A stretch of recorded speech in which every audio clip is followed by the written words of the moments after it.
Hey. How is everybody? I was looking at a different browser. Apologies. How you guys doing? Hi. Good. How are you? Good. Good to see you all. Happy to have you here. Well, everyone looks like they're in HD, and I look like I'm on my 1978 television. What are you on? I'm just on my laptop. I don't know. I guess I got to upgrade. You'd think I'd be more sophisticated myself to even know. Like, every once in a while, I'm like, "Oh, what's the camera?" Anyway, well, welcome. We are live, so maybe we should talk. I will.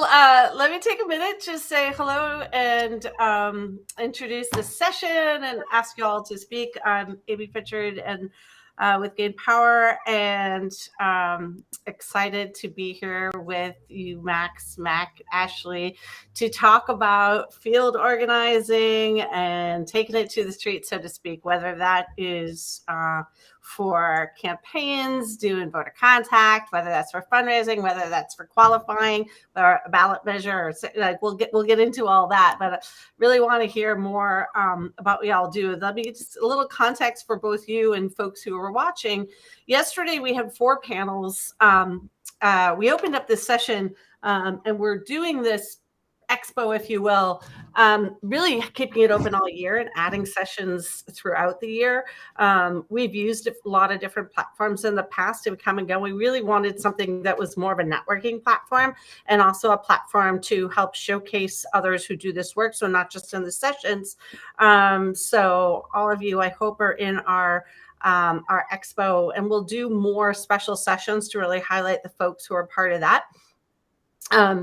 But what we also wanted to do is, most people know us for our job board, and you are all active users of it. So thank you for that.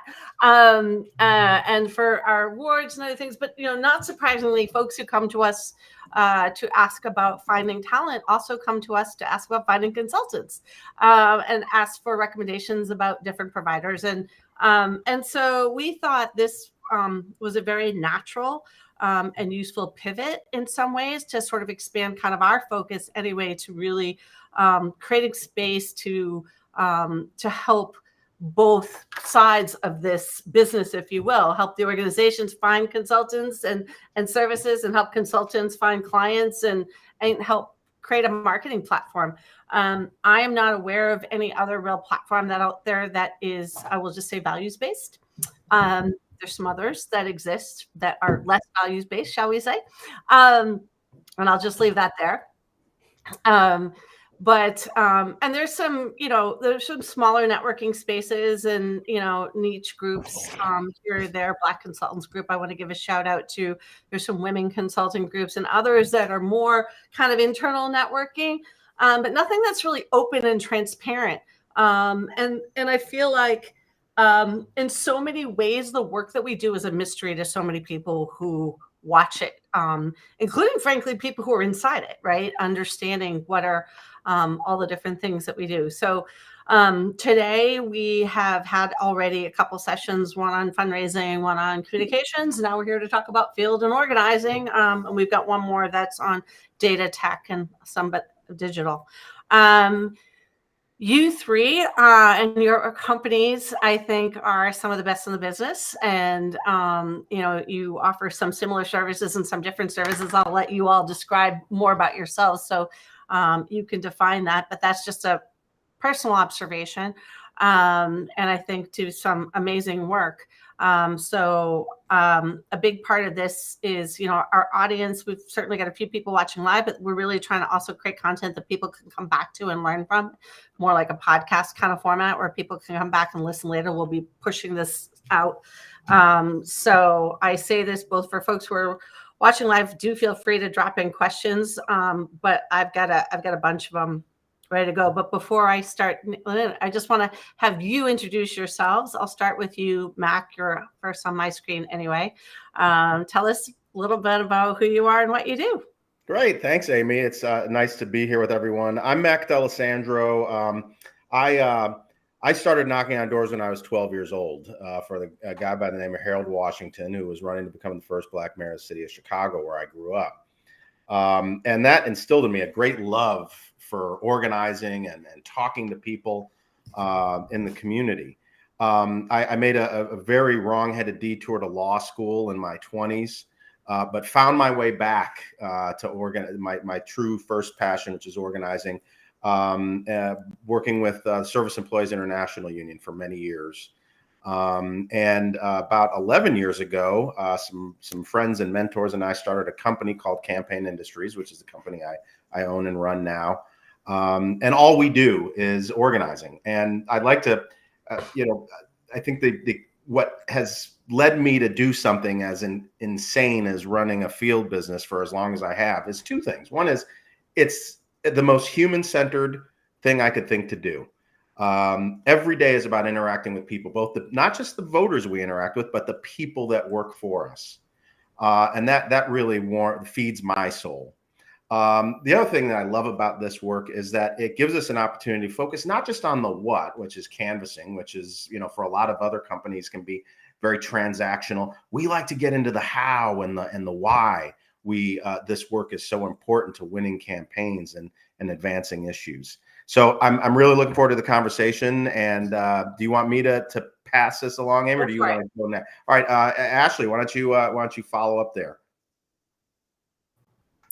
Hi, everyone. My name is Ashley Caldwell. My pronouns are she, her, hers, and I'm the Vice President of Campaigns at the Outreach team. So I am also very passionate about the work that we do. I think that our company really prioritizes passion along with quality, and that's one of the things that we feel is super important to this work, is recruiting folks and interacting with folks who are passionate and committed to the issues as much as we are. So I will say, we are a full service field firm.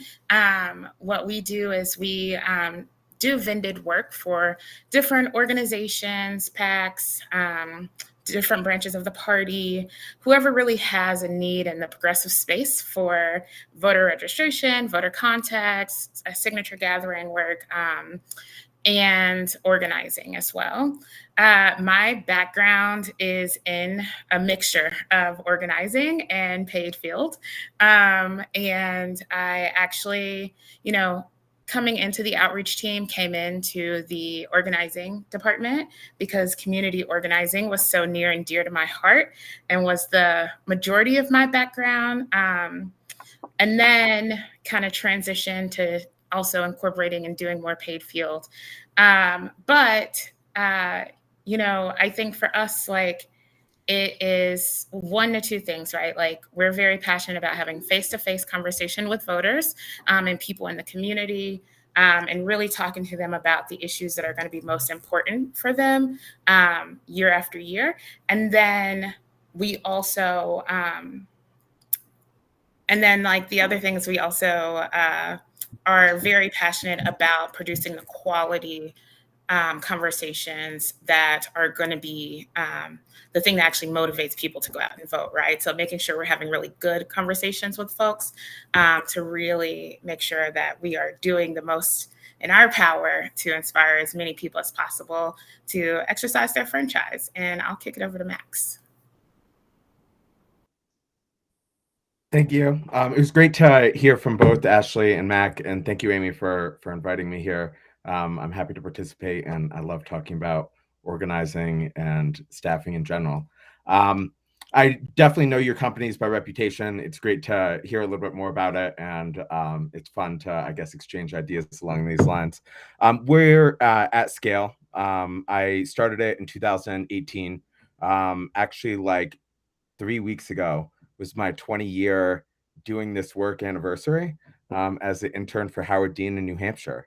I'm trying my hardest this year to not say to any canvasser that I've been doing this for longer than you've been alive, but I guess legally speaking, hiring an 18-year-old, I'm now able to do that, but really trying to mitigate my old man tendencies.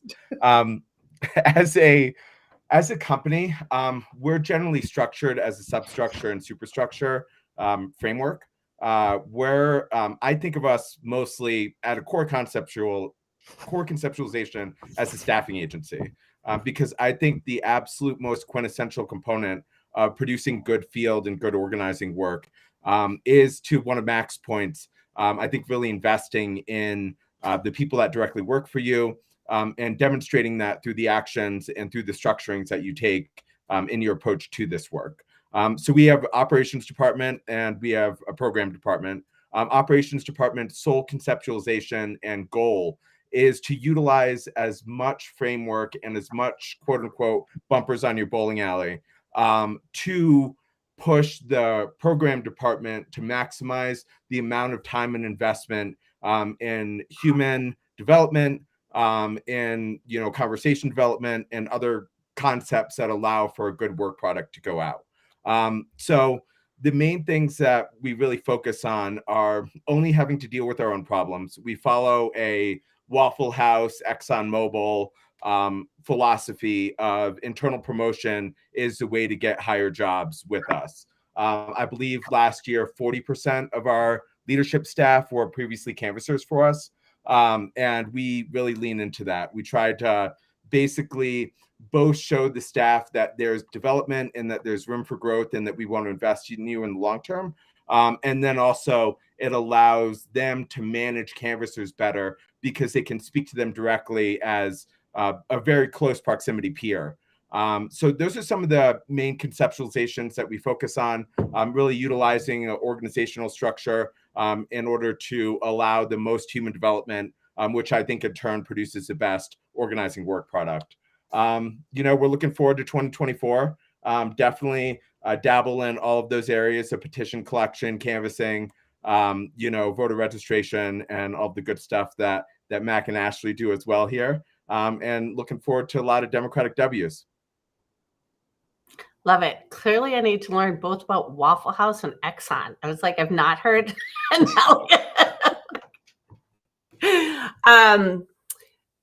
I would love to know from each of you, a few things. One, how do folks find you, or how do you find your clients? So that's kind of one question. And this is not meant to be a competitive thing of you against each other, but more generically, like, why should anyone hire any field firm? Like, why use a firm instead of doing this in-house, so to speak? And that could be, obviously that could depend who the organization is, but we'll keep in the round robin. I'll go back to you, Mac, and then bounce it around. That's a great question. So I think there's a couple things. One is the labor market has fundamentally changed, right? I think that what we've seen now is the evolution of the gig economy, and it's hard. It can be. It takes a tremendous amount of investment to identify, recruit, and train an organizer. So I think companies like all of ours can take a lot of that off your plate. We've been hired to do things and built programs in places that, for instance, state parties said they couldn't build something because they didn't have the resources or even necessarily the expertise to build that field capacity. I also think that, one of the things I've noticed recently is that, we've got to, and I don't think this is when I think about people I'm just old. So that's how people know me, because I've been around so damn long. But I also think that we've taken a much more collaborative approach. I think one of the things we've got to do in Democratic side politics as a whole is, and as vendors and consultants, is get away from this kind of perspective of scarcity. Political parties, our party is spending billions of dollars to win elections. There's more than enough for all of us. And I actually think if we've worked with the outreach team, and I look forward to working with the team at Scale at some point, but there's opportunities for us to all become better and help contribute to those wins by taking a more collaborative approach. So for instance, when my plate is full, I'm happy to call up colleagues at other companies that I know and trust and say, hey, would you be interested in taking this on? And I think that's an approach that we should all, I know that others, Max and Ashley, certainly their companies take that approach as well. But I think it's something that the broader infrastructure needs to think about. Ashley, do you want to jump in on this? Yeah. So I think in the how do clients find us question, so we're around, we're always going out and trying to introduce ourselves to as many people as possible. We You can find us on LinkedIn. You can find us on our website, theoutreachteam.net. Quite often, our clients find us through word of mouth. They're usually referred to us by other clients or previous clients, which is really great. And for us, makes it feel like, obviously the client really liked the work that we provided, you know what I mean? And really felt strongly about the quality of work that we produced enough to refer us to someone else in their area that's trying to do similar things, or just people that come to them for recommendations. But we're always down to meet and interact with new folks. So we try our hardest to get out there and meet as many folks as possible. Why hire a field vendor? So I think Matt kind of nailed this, in terms of people really hire us when they have a huge need in the community, and they don't have the capacity to stand something up themselves or the wherewithal to do so, right? And so that's really the biggest instances of when someone typically will come to us to hire us to do their field. Outside of that, a lot of times people will set very lofty goals for themselves internally.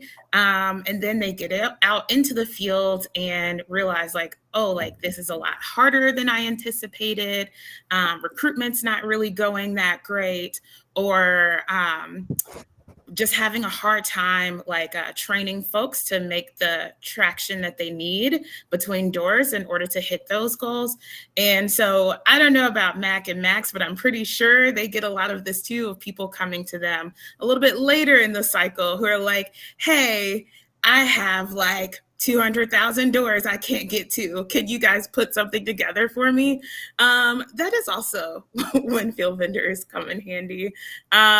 Especially most of us, we have our operations going. We may have additional capacity in the area, and we can use that capacity to help you hit your goals that you may have some gap coverage with.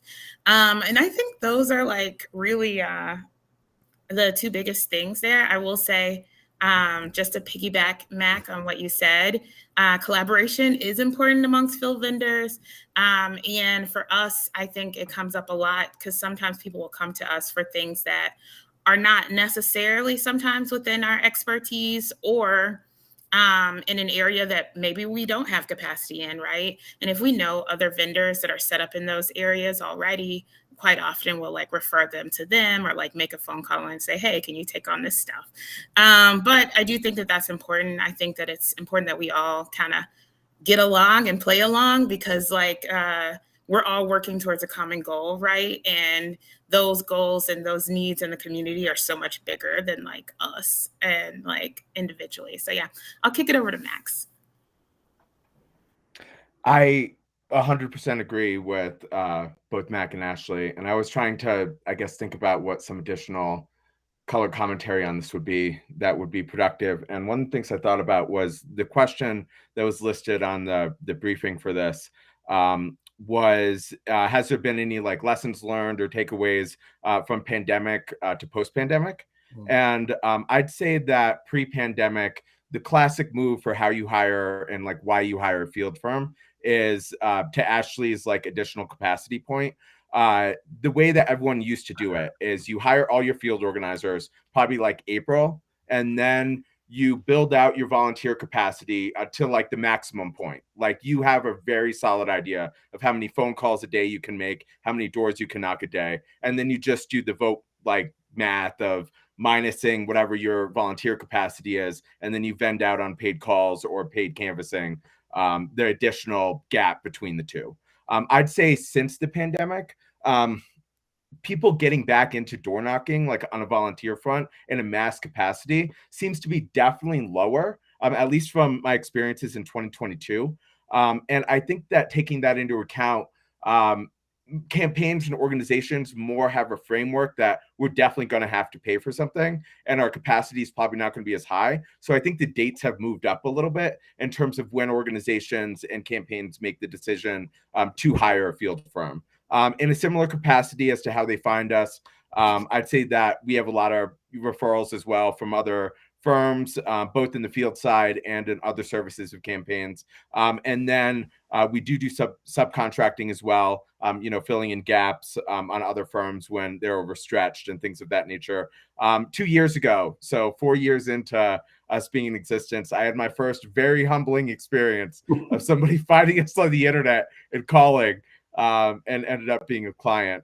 That was the first time that someone like sought me out, and I was like floored for multiple days by it. Obviously, that's like the hope and the dream, and hopefully as I become older in this, it'll be more and more of that. But my brand and like the thing that people know me for, and I think like what works well for me is if you have like some crazy idea or like some, lofty goal here, I am 100% your brainstorming partner. I will write memos for free. I will sit on the phone with you for hours. Like, obviously giving away a little bit too much of myself on that. But I love like puzzles, and I love solving things, and I love figuring out innovative solutions. So I think that through enough of that relationship building, it's been advantageous to people coming back to us, or people thinking of us as an option as they're considering their field firms. Amy, if I could just piggyback onto something Max said, because it's again, I'm aging myself here, but SEIU did research on this for many years because the union was struggling to get members to volunteer to participate in the union's political program. And as you recall, I mean, SEIU is always known to have the most robust political program of just about any union. What their research indicated over time was that volunteerism is down in many sectors: civic organizations, faith-based organizations, community-based. So even before the pandemic hit, I think the pandemic has cemented some of this, and you add in the isolation caused by social media. I think that there's a lot of factors that have contributed to this, but as Max points out there, the pandemic served as an inflection point that I think has solidified the idea that, especially if you're thinking about congressional level on up, if you're going to mount a field program that's going to impact the outcome of an election, you almost have to consider a paid component to that. Not to be self-serving. Oh, you're on mute, Amy. I was just saying, this is your space to be self-serving. That's the goal here, right? This is a marketing platform. So, no, this is great. I love the energy you're all bringing to this too. I have a million questions. Some of them probably a little more wonky and stuff that, like, I'm curious because obviously with Gain Power, I mean, I'm a consultant too and do direct mail, but with Gain Power, I care a lot about talent, and I started this organization. Well, I started its precursor, Democratic Gain. I feel like we're all dating ourselves in different ways here, but longer ago than I care to admit to, because I felt like, there was a real need to support people coming off elections, right? When they're over, like we hire, we scale up, we run these big field programs. Then we're like, bye, cheers, have a nice life, And in some ways, the field firms, y'all have helped. In other ways, and hurt's not going to be the right word. It's not what I mean, but you have taken some of the responsibility and the burden, I would even say, off some of the institutions, whether the institution's a state party or another union or IE, for dealing with that talent side, right? Like that's literally what y'all do. But I'm curious how you're dealing with staff post-election, and as you roll people off, and sort of that side of it, both from the recruitment and retainment, and then just as folks who care about talent generally. We want to go in reverse order this time. Max, you want to kick it off? We also can just make it really wonky, and I can go first. Oh, Ashley, jump right in. Please, Ashley, go ahead. Yeah, so I think for us, like, we have a couple of things that are like in our approach that kind of speak to that. One of them is like, for a lot of us being like coming from community organizer backgrounds at Tot, we kind of understand and know how that impacts communities, right? When you're like, have this national figure just like hopping in and then hopping out. So because of that, we actually prioritize the states that, you know, we are invested in doing like work in year after year. And so we have like a list of our priority states, but quite often those states are all made up of like states that we have been doing ongoing work in each year, whether that is like, well, except for like some of the places in the off year, right? But we set ourselves up to return back to those communities. We reach out to those staff and we try to bring them in as frequent and as often as possible, right? To work with us. And so what we've been able to do is create like this Rolodex of staff who like loves to like work with us every time we have projects and campaigns going. And some of them have worked with us time and time again. They've, you know, they've like build up their skill sets to like work in higher leadership.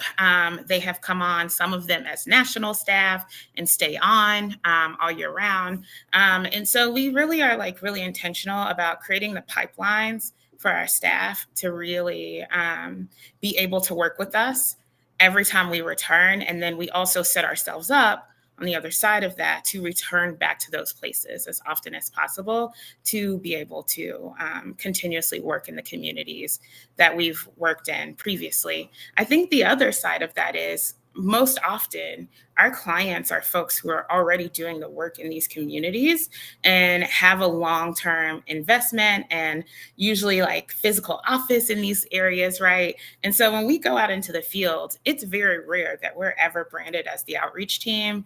Usually we're branded as the client who hired us, who've done this long-term work and who has this strong commitment in the community to make sure that they get credit for the work that we're doing on their behalf, right?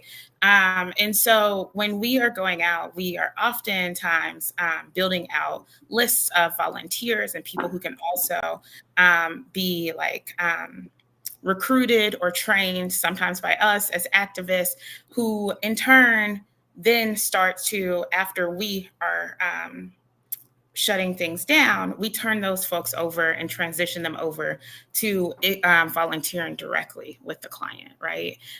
So it's kind of like a multi-pronged approach. I hope that like summed up what you're asking, but I'll kick it to whoever wants to go next because we did a weird order. Max.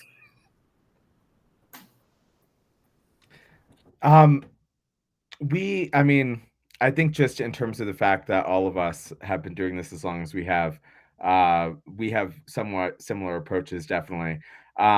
The pipeline of hourly canvasser to high-level leadership is our ultimate goal, what we pitch from being canvassers, and also what we try to instill in the examples of middle management and senior management that work with the canvassers. So they're keenly aware of the fact that typically their supervisor was a canvasser like a cycle ago, or like even a project ago in another state, like in April and now it's September.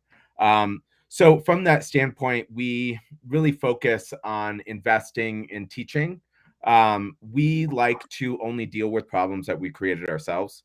That's one of our founding factors of why we invest in the canvasser to leadership pipeline. So from that standpoint, we typically need to go from people that might have below average computer using skills and technology skills and things of that nature, and really doing a lot of educational work to get them up to speed on both the systems and like benefits of some of those more office-like components of this work. So we also focus and try to think about leaving somebody. We always like to leave either community or an individual that we worked with in a better place than we found them. And I think that a very core concept of, even if this isn't the work for you, like we want you to acquire skills that are widely applicable for you to advance in whatever area you want to advance in. So I think that that's one of our, I think, core approaches to talent acquisition and maintaining. I think that really what like a dream of mine would be on this front. And I'm trying to put this out there in the world just because if I for some reason can't do this, I hope somebody in some component does, is I would love if we built a talent pool that was comprised of canvassers that we've worked with that go into a widely accessible network that's available to all of our companies. Because one of the things that I always think about is the fact that even when we don't have a project, someone has a project, and we have a F ton of good staff that should 100% have those options and that ability. And I do think that figuring out better networking and better cross company and cross organization talent sharing processes would be an ultimate goal on this front. If only there's this thing called gain power. I was just gonna say, I was like, oh my god, I want to chime in here. And I am gonna chime in if you don't mind. It's both. I mean, it's a conversation with you as if we're the only people in the room, so to speak, but it's also something I want to put out to the universe as well. I have, and I will literally share it with all three of you and anyone who wants to ping me on this in any other way. I've been having some conversations and I've written what someone else referred to as a manifesto. And I was like, it's not meant to be a manifesto. It's just sort of a concept note, but for something that in really sort of boring terms, I'm just calling a talent table. I feel like we have a talent, we have labor tables and we have donor tables and we have data tables and we collaborate on research and we collaborate on funding, but we don't collaborate on talent. I mean, obviously gain power we do a little bit, but it's not what you're describing, Max. And so I did put this out to a slightly wider group of people in a couple different venues and got a little bit of oh yeah. And I've been talking to a couple, two young women in particular who both came to me for completely unique reasons. And I want to shout them out. Maddie, who is one woman who now works at Climate Power. She came to me actually with an idea. She's unfortunately, well, I don't say unfortunately, good for Climate Power. She's awesome. And that she went there, but she had this idea of starting a company called Stable. I don't want to give away her whole secret sauce, but she just graduated from the Kennedy School, did her master's on studying talent in the progressive movement. And I was like, oh my God, someone actually studied this and she's done a bunch of work. And then I want to show this book to you all, and I'll put it in the chat. And actually, I just want to hold on, bear with me. I'm going to find this because I want to make sure I do it properly. Anyway, but there's a couple folks that we've been talking about. How do we, and it's really from a few different perspectives. One from the organizations and hiring, and we got to manage people, we got to find people better, and we got to treat people better. And also from the organizers and the talent side, we need help, we need to be mentored, we need to be lifted up. There's some great training groups out there. Shout out to the Arena and to National Democratic Training Committee and Repower and Midwest Academy and some others who do some great recruiting and training work. But this isn't just about training, right? There's so much more to this, Anyway, I don't want to go too far off topic, but flagging this, I'm going to find this book too. I won't forget that. But I'd love to hear your thoughts about this because I actually think this is really important. Well, you saw me jumping off my seat here on this one. Look, I'll chime in with just some realities that I think have shaped our approach to recruitment and retention. And they're harsh realities. One is, of course, what I mentioned earlier is that we live in a gig economy now. So there are people that are much more accustomed to dropping into something for a spell of time and then leaving it and maybe coming back or maybe doing something else. So we've adapted to that reality.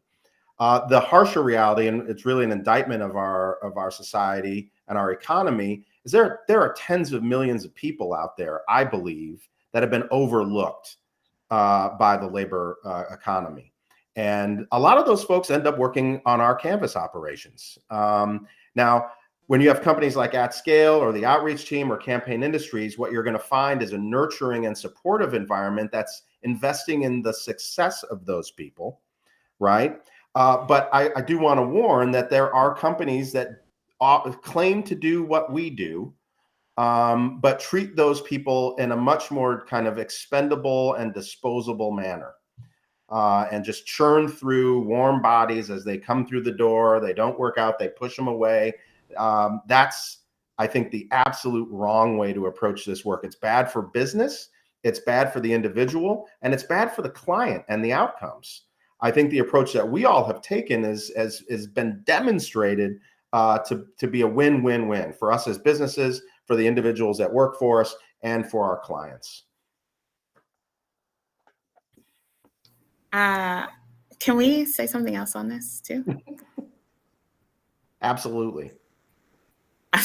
Well, I was asking Amy, but I think that what you said, Max, there was a lot in there that just really resonated with me. Like the fact that so many of the folks that we do hire are people who have worked with other folks, right?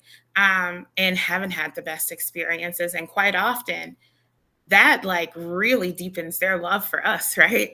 And so they're down to come back and work time and time again with us. And I think the bigger reality too, that is also a harsh reality, kind of in addition to what Max spelled out, is that a lot of jobs don't pay people enough to support themselves, right? Like they're not paying a living wage. People are working like especially entry-level staff, right, are usually coming from places that are paying like minimum wage or close to minimum wage, which are none of our minimum wages are really designed to like support people's whole lives or their families.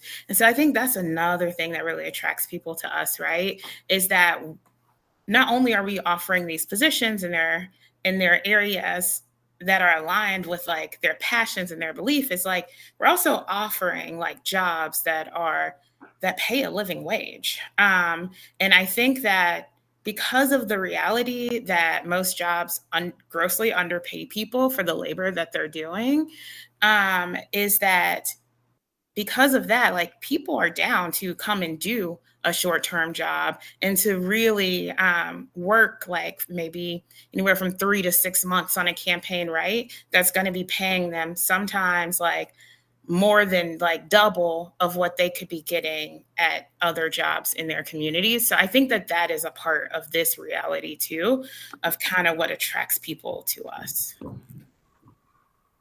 So I found it and dropped it in the chat, this politics project. And Morgan Searcy is a young woman who came to me. She wrote this book, and she designed the book too. So I want to give her a shout out. I don't want to go too far off topic, but it also, if each of you would come back and do a different session with me on this, and we'd invite some others, because I think this is such an important conversation for us all to have about how we treat talent, how we take care of talent, not just how we recruit them, but to your point, how do we pay them? How do we value them? I think that too many organizations, whether they're candidate campaigns or, some of our friends, and I'm not even gonna name them, but we all know who they are, who think like people should do this for the cause or do it because, it values, and, volunteers do this for free. And I mean, so many points on this, right? And we lose people, and we don't live our own values that we preach and we talk about as we go to communicate with voters with our own talent. And that's why we've seen, and I say this because I love unions, but we've seen so many organizations unionize, right? Because the unions only exist when employers don't take care of them. Let's be honest, right? Anyway, like I said, it's definitely a tangent, but I think an important one that's worth us all coming back to. I don't think you can overstate the importance of companies like ours in this, because most of our clients, for lack of a better phrase, are pop-up shops, right? I mean, even the permanent institutions like the party committees, the staff turnover at those places is so great that oftentimes from one cycle to the next, there's no kind of institutional kind of memory or recollection or adherence to past practice. So it's up to companies like ours to kind of go from cycle to cycle. And, you know, we've had people that started off as Max mentioned, started off with us 10 years ago as canvassers who now make, you know, $2,000 to $3,000 a week running projects.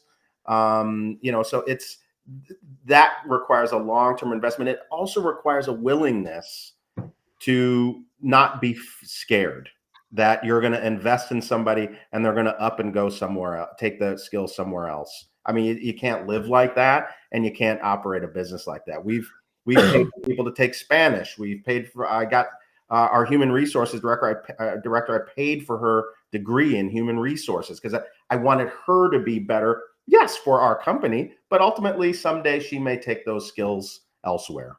But these are investments we have to be willing to make without and have some faith that, you know, our investments will be rewarded with some loyalty and a betterment of the movement. Yeah, I'm not gonna lie, my brain's gone off on all these tangents on all this stuff about, but it is related obviously to the field organizing side of this, right? I mean, you deal with, certainly by volume, the most number of people, right? And I would argue the most number of people who might not otherwise be in a political career or have an entrance or a gateway to a career in politics. Right. Yeah, so much to unpack on this whole conversation of just how we treat talent. Like I said, it was not meant to be the topic at hand, but just seeing your reactions and knowing my own, I feel like it's something we could all talk about at great length. And we should talk about it at great length because it's important, and we need to do better.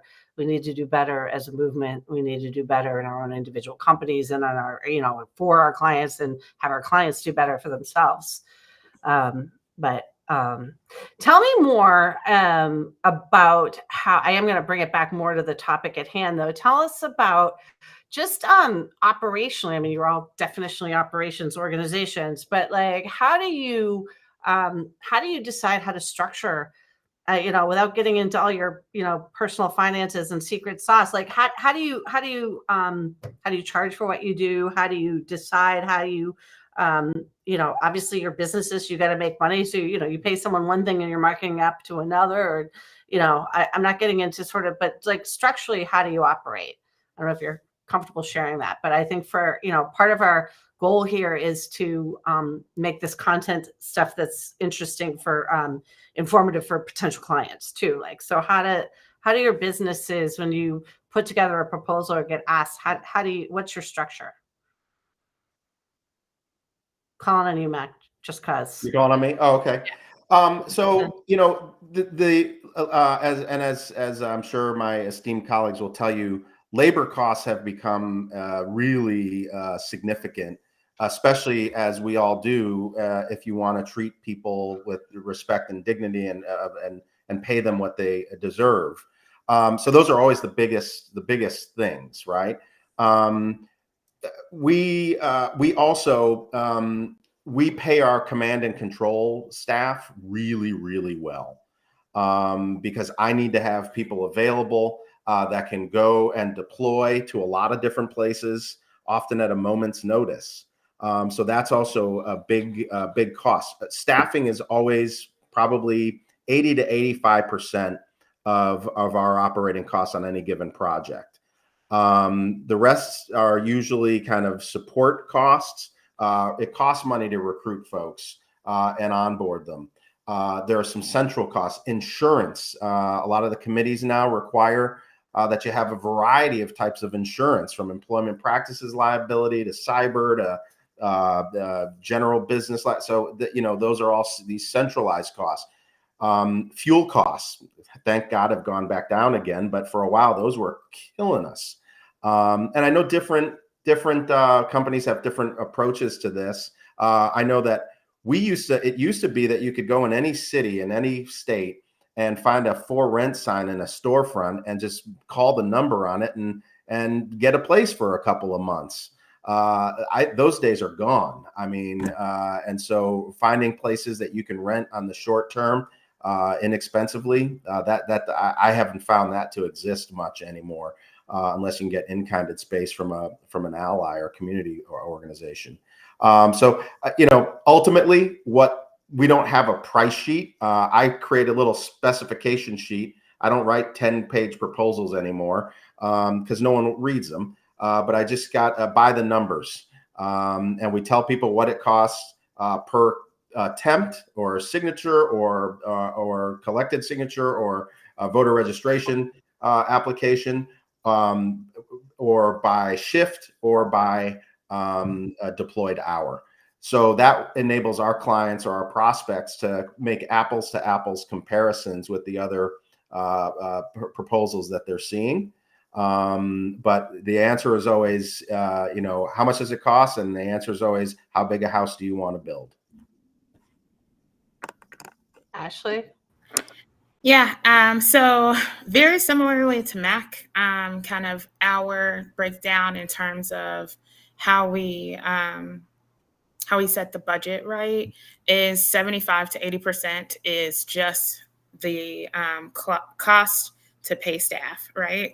And that amount is expensive. But from there, we tend to have like 10% allocated to our core costs, much like MEC.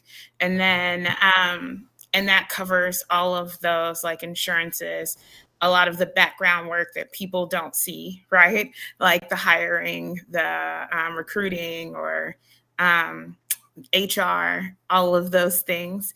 And then outside of that, I'll say we do the similar breakdowns too: cost per door, cost per shift if people want to do it by shift, cost per card, cost per signature, valid signature for us usually, I think. And so it's just like that piece I think is pretty standard. I do think for us, it really depends on the where, when, and how long, right? So it's, yes, there's going to be a larger cost when you have a larger goal, right? Because you have to hire more people. But if you also have a longer timeline with that cost actually per cost per knock or cost per card comes down some, because you don't have to rush to do all of the recruitment at once and all of the hiring at once. And so you can actually like use a smaller group of people over a longer amount of time to hit that larger goal still, right? So I think it comes down to timeline, meaning like length of the campaign, and also what time period in the cycle you come to us, right? Because I think that if you're coming to us in like March or April or June, July, like all of those costs look very different to if you're coming to us in September and October, which I know is like, hey, elections are in November, but I think we actually get the biggest chunk of like new business in October, from like what I was saying before, all of those like folks that realize like, holy crap, can't do it by myself. Let me hire someone, right? So that also will impact the amount that it's going to cost in order to run a field program. Is like really figuring out the timeline, like length of time and when in the cycle you contract us. But yeah. And that's why Ashley, Max, and I, we all have a line item in our budgets for people that come to us in October. That's a "you done lost your mind" fee.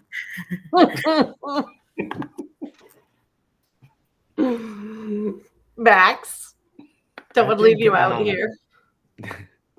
No, I'm happy to be included in this because this is something that, I don't know, I was trying to think about what my core philosophy on billing is.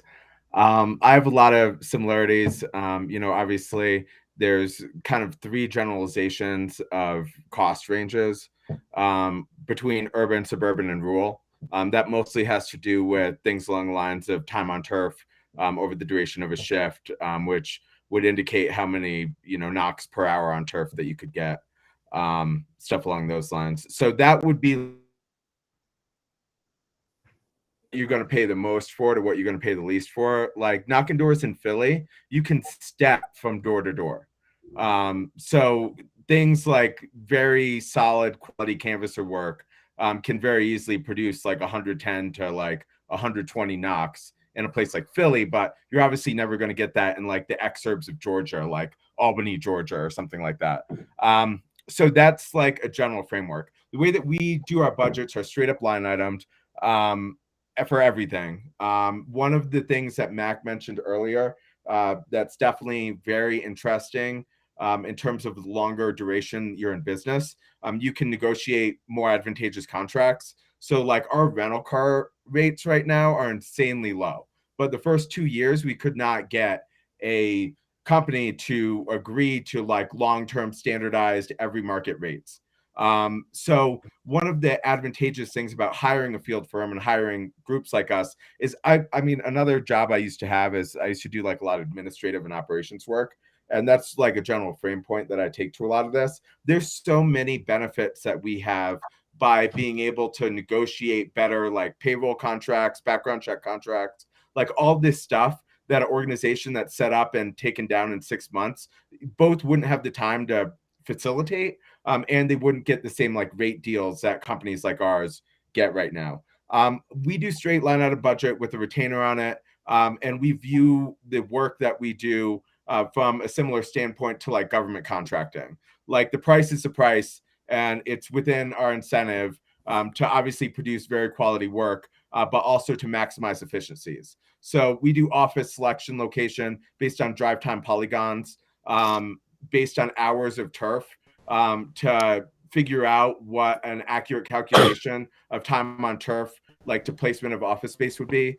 We also frequently modify the way that a client thinks about a timeline, because we look at fixed cost to variable costs. And we want to diminish our fixed costs as much as possible. Like if you're looking to spend 200 grand over the course of 3 months, you're wasting a lot of money. Like we could set up and do a much higher quality with more knocks job in like 35 program days, in comparison to spending your money on office space and full-time staff for the course of 3 months. So there's a lot of like changes that we suggest to the client when you look at their timeline in correlation to their budget. But we generally think about it as efficiencies and productivities are where we can maximize profit. And in doing so, we obviously have to produce quality work to be, continue to be retained by the client. So that's kind of the general ethos that we take to both maximizing time on turf and quality of canvassers, as well as getting to a profitable bottom line. I'm curious, and I generally don't know the answer to this. I mean, again, I'm a consultant with my own product, and we have very different models, but do your prices hold, if we contract with you, client contracts with you today for a canvas that's 6 months from now and your fixed costs change, are your contracts built so that your cost, that your, what you charge changes? Or are you kind of held to a pricing model that you commit to months in advance? We normally don't have situations where we're engaging months in advance. I think in a similar fashion to what Ashley was talking about, and Mac with your out of your damn mind budget line item. We get a lot of stuff that from the proposal being submitted to a contract being signed is like 5 days, and we're on the ground in 3 days after that. But going back to my thing about government contracting, we never go back for more money. If I put down on paper that I can produce this amount of work for this price, I first of all have done my due diligence of looking into that. And second of all, if I can't do that, that's my bad for pitching you a bad product. And it's my job to take the hit on that. So we never go back for more money. Like the price is a price. If we can find efficiencies and we can maximize productivity and quality, we come out on top. If we can't, we'll take the hit for it. And part of that is like the design of a program. We're very careful. We We don't have a cookie cutter in which we say, oh, organizing here is going to be the same as organizing there, and therefore the costs are the same. We want to understand, and because we've done this all over the country, we have an understanding of how much it will actually cost, how efficient our canvassers can be in a given area, or a typical canvasser can be in a given place, and we can make a budget that accommodates that capacity. And that puts us in a position where we never, as Max said, you never have to go back for money. And almost all these contracts now contain clawback provisions if you don't hit your mark. And in the 11 years of business, we've only had to claw back once. And I would argue it was because of forces outside of our control. But we're very proud of that. And but it speaks to the importance of program design at the outset. Makes total sense. So I was just going to say, I'm going to echo what they were saying. We don't change our prices mid-campaign. We are very upfront about sticking to the price that we quote. Sometimes there are situations where people will contract us and like explicitly upfront say like, I might want to extend this and like do more. Like in those instances, yeah, okay, of course, I'm sure all of us have experience where like people want to extend and extend and extend. And, what we thought we were going to do at the start of this may have doubled or tripled, right? But that's really the only time where you'll see a cost change. It's like if that's initiated by the client and not cost for what we said we were going to do up front. And then also I see in the chat, there's a couple questions around whether any of us subcontract other vendors. And I think we touched on it briefly kind of as an aside earlier, but we have had instances where we have subcontracted other vendors. And it was like very specific reasons that kind of led us to subcontracting. But in the instances that it makes sense, I think we know the players that are in the different areas. We know who are out there doing the reputable work like ourselves, right? That we can trust to subcontract to. And in those instances, we do. I can't stress what Ashley said enough. If you're going to serve as a subcontractor, as a field vendor, you have to have two things. One is a really well-written contract, and two, real high level of faith in the primary contractor, especially in field. Because we've worked with we've been a subcontractor to the outreach team and had a wonderful experience. We've been a subcontractor to another large field firm, and I vowed to never, ever work with them again, just because, there was not a lot of upfront forthrightness. And we ended up, I won't even get into it, but it cost over 130 people their jobs because of the kind of backhandedness of the group we were dealing with. So I would just say go into that with open arms, but with a very cautious eye. Y'all, I'm mindful of your time and our time, and we're officially a minute past the hour here. But I don't know about you all. I could keep talking about this stuff forever. I am going to invite you to another conversation. I'd like to invite you both a private and a public conversation. Private only in that, it's not for, and not that we wouldn't include others in it. But I want to follow up with this idea that you had, Max, because like I said, I've got some thoughts on it, and I would value your input. And you've all been very active users of our platform, and so just your feedback would be really greatly appreciated. So I hope we can do that soon. Like I said, that's on me to follow up. Amy, not to be a downer, but there's another reason that what Max has came up with is so important. There's been a rise as paid canvassing has become a greater feature of American politics. There's been a rise of the professional cheater. And we actually found several of these folks in Nevada that were working for several vendors simultaneously, including on both sides of the firewall in management positions or like team lead positions. And I was thinking, you know, we also need a way of sharing information about people who are could do us all harm. Because if they were cheating on one of us, they were cheating all of us. So in addition to identifying and talent and creating a space for talented folks that we want to develop, we need to have a little side thing that says, these are the people you got to stay the hell away from because they ain't no good. Well, I'm going to, like I said, I'm committed to sharing with you this sort of document that I wrote that has been started months ago and remains a draft. And it remains a draft because I wanted other people's input in it. And honestly, I've sort of gone to it and then left it. But it really is, the basic concept is a talent table. And there's some things that I think we could all benefit as organizations, but ultimately for the people that work with us. So, you know, for sure, we'll ask you to do that. And then I think the more public conversation is a little bit of the tangent we started to go off on, but just really talking about how we take care of people in this movement and how do we nurture them because we need them. And we need more people to do this work, right? We all need more people to do this work. And we want the work to be work that is respected and valued. And anyway, much more. So, but we're well past time and you all probably have other calls and things to get to. So I want to let you go, but I want to just say thank you. Thank you for being here. Thank you for being active users of Gain Power and being willing to offer your time today. And I really appreciate all that you do and look forward to continued conversations. Thank you all. Thank you. Thank you. See you. See you on the trail.